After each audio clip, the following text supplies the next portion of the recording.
Isang maganda at mapagpalang umaga po ng Martes sa inyong lahat mga kapatid. Ngayon po, unang Martes sa kasalukuyang buwan sa buwan ng Pebrero, kung kaya isang espesyal na araw ng debosyon kay San Antonio ng Padua. Magbati po siyempre sa mga deboto ni San Antonio ng Padua at sa mga viewers and followers of the Daily Gospel Reflection. Binabati din po namin ang lahat ng mga supporters and benefactors of the National Shrine of San Antonio ng Padua. Patuloy po nating ipanalangin ng isa't isa. Ang Diyos na po ang bahalang gumanti sa inyong kabutihan sa amin. Mga kapatid, sa araw na ito, Martes sa loob ng ikalimang linggo sa karaniwang panahon, araw din ng paggunita kay San Pedro Bautista, San Pablo Miki at mga kasamang martir.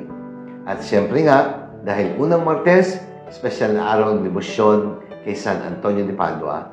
Welcome po sa ating Daily Gospel Reflection. Sama-sama po nating pagnilayan ang mga salita ng Diyos mula sa mabuting balita sa araw na ito.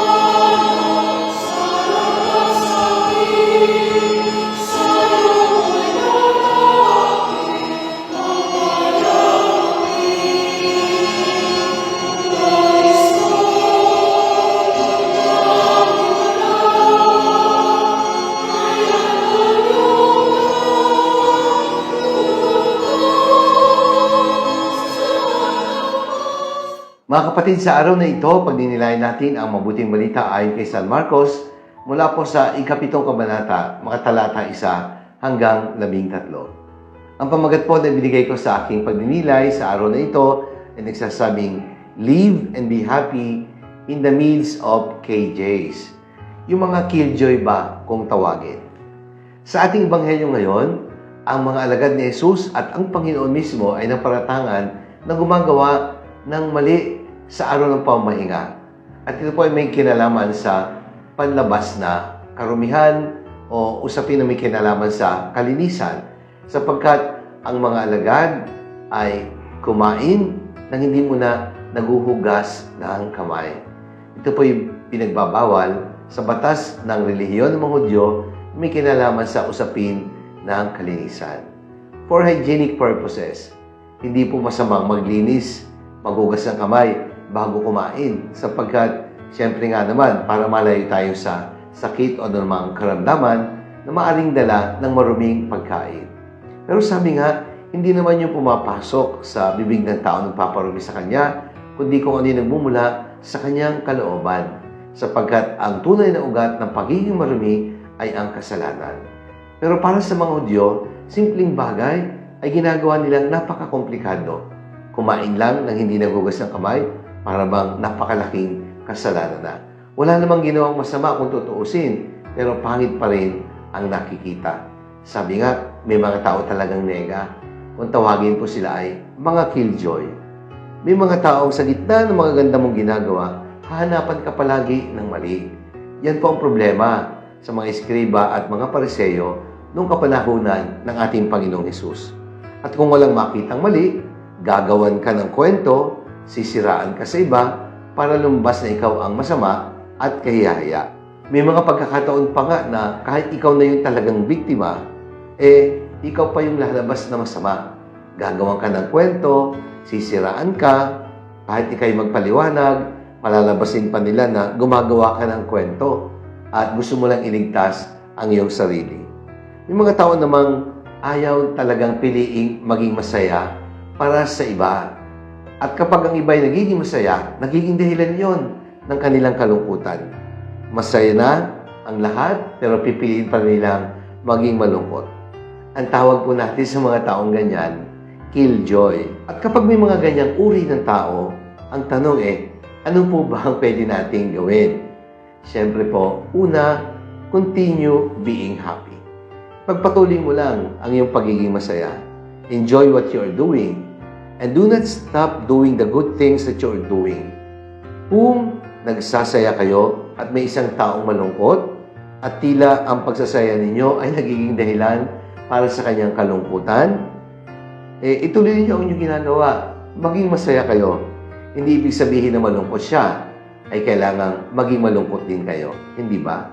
May kasabihan nga po tayo that misery loves company.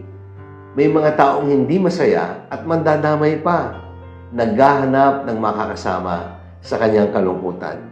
Gusto niya mas marami ang malungkot kesa maging mas marami ang nagsasaya. Dahil malungkot ay dapat malungkot. Para bang sinasabing malungkot ako, dapat lang maging malungkot din kayo. Nakakahawa din po yung mga ganyang klase ng tao. Di ba? Kapag may taong nabalitaan na may COVID, lalapit ka ba sa kanya? Siyempre, hindi. Lalayo ka sa kanya. Iiwasan mo siya. Hayaan mo siyang mapag-isa. Ma-isolate.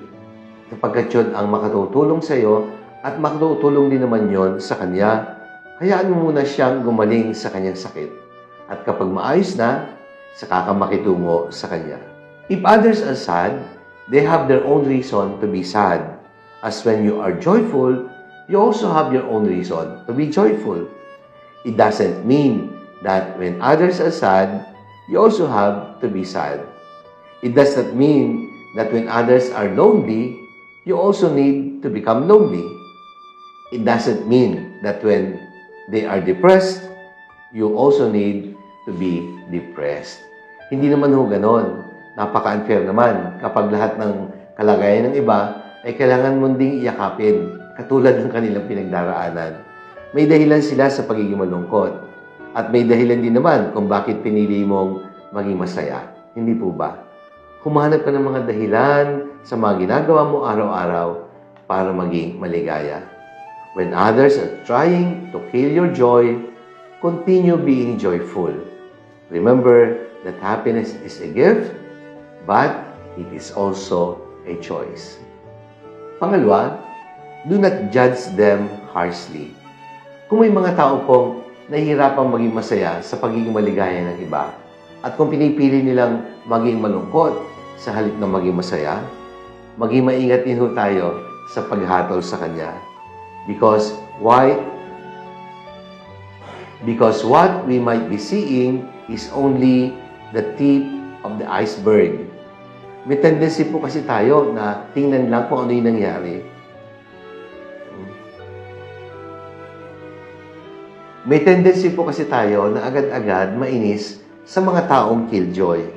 At malimit din natin silang nahuhusgahan at sinasabi natin, ang sama naman ng ugali ng taong ito, masyadong KJ. Walang basagan ng trip. O diba? May mga ganyan pa tayong nalalaman. Halimbawa, meron pong mag-asawa na namatayan na nag-iisang anak. At ang kanila pong anak ay isang doktor. Mahusay, very promising, at kilalang batang doktor. At dahil po sa pandemic, dahil siya isang health worker, nahawa po siya ng kasakit at namatay. Diba? Ang lungkot-lungkot naman. Ginagawa na nga yung mabuti, tumutulong na sa kapwa, tapos namatay pa, nag-iisang anak pa. Di ba napakalungkot nun? Sa isang banda, meron naman pong isang babae sa palengke na pagkabayad na kanyang binili, sinuklian siya ng kulang. At dahil kulang ang sukli, pinagalitan niya yung tindera, minura at ipinahiya sa karamihan. Sino sa tingin ninyo ang may mas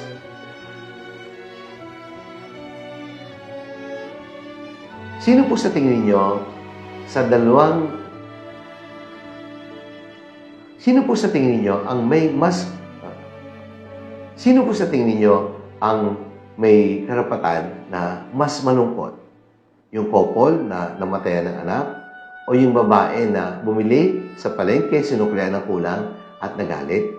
Siguro agad-agad sasabihin natin, siyempre naman, yung mag-asawang namatayan na nag-iisang anak na doktor.